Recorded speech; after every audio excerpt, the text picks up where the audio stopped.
이번 시간에는 요즘 유행하는 1년 내내 어쩌면 평생 매일 사과와 당근과 같은 과일과 채소를 먹는 것이 옳은 것일까에 관해 이야기하려고 합니다. 맛있는 음식을 먹었을 때 쓰는 말 중에 개미 있다 라는 표현이 있습니다. 처음 들어보는 분도 계실 텐데요. 이전 어르신들이 쓰던 일종의 사투리입니다.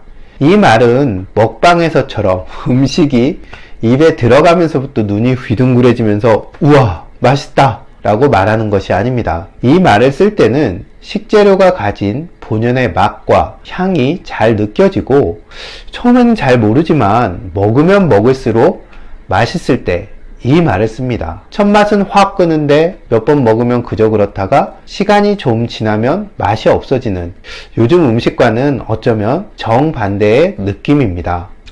저는 이 개미란 말이 기미에서 왔을 거라고 추측합니다. 식재료가 가진 맛뿐만 아니라 그 고유의 기질 혹은 에너지를 함께 포함하는 말이라고 생각합니다. 기미에 가장 큰 영향을 주는 것이 바로 그 작물이 자라난 환경입니다.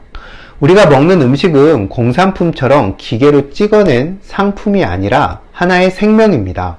그리고 모든 생명체는 그 주변 환경과 서로 영향을 주고받으면서 살아갑니다.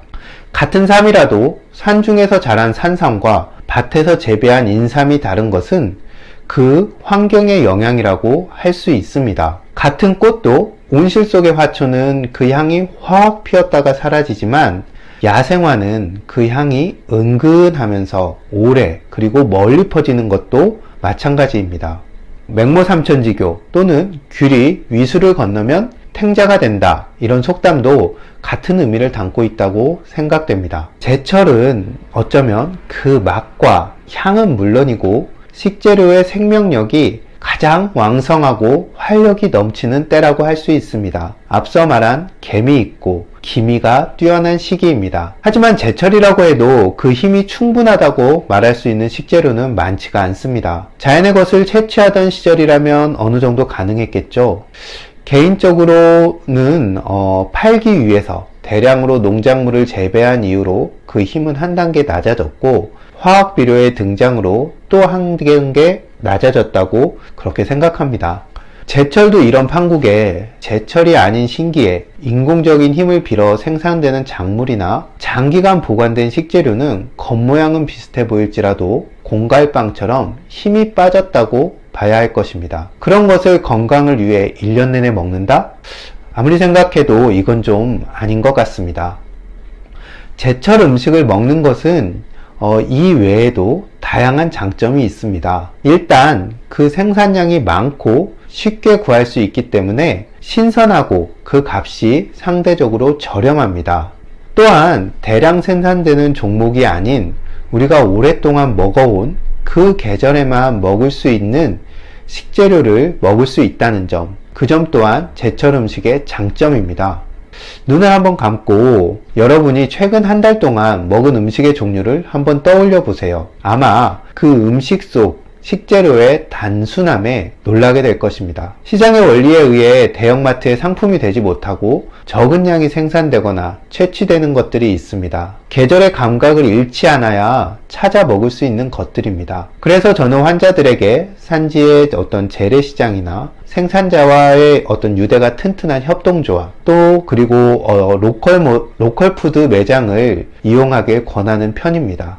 내가 먹는 음식의 다양성은 미식의 차원을 넘어서 우리 몸속 생태계를 건강하게 유지하는 데 매우 중요하기 때문입니다.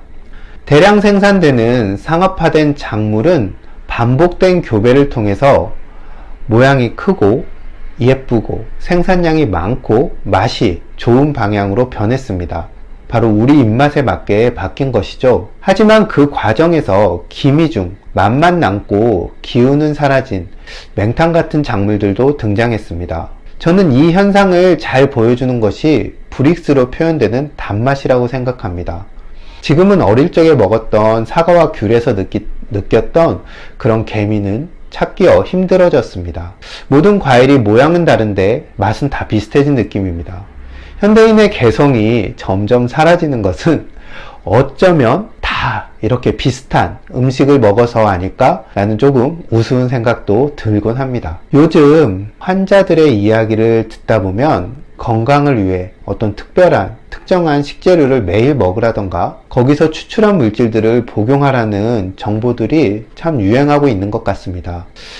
우리가 살아가는데 가장 기본 바탕이 되는 음식들마저 마치 통증에 진통제를 복용하고 열이 날 때 해열제를 먹는 것처럼 어떤 대증약처럼 되어가는 것 같아서 저는 걱정이 큽니다.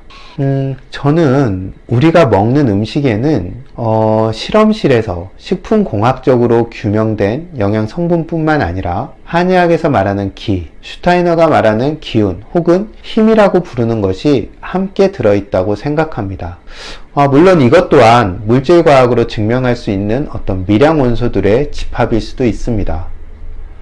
작물이 자라면서 주변 환경의 상황에 맞게 생명을 유지하기 위해서 그 내부에 축적하고 스스로 만들어낸 물질들이 있을 겁니다. 사람도 어떤 환경에서 자라느냐에 따라서 성질이나 기질, 때로는 체질까지 달라지죠. 우리가 먹어야 하는 것의 기본은 특정 효과를 지닌 식품이 아니라 제대로 된 음식입니다. 제철 식재료로 만든 제철 음식을 식사의 기준으로 삼으면 좋을 것 같습니다. 내 식탁 위에 실험실의 영양 성분이 아니라 시간의 힘을 담은 생명을 올리는 것은 내 건강은 물론 나를 둘러싼 환경을 함께 살리는 선택이 될 수 있습니다.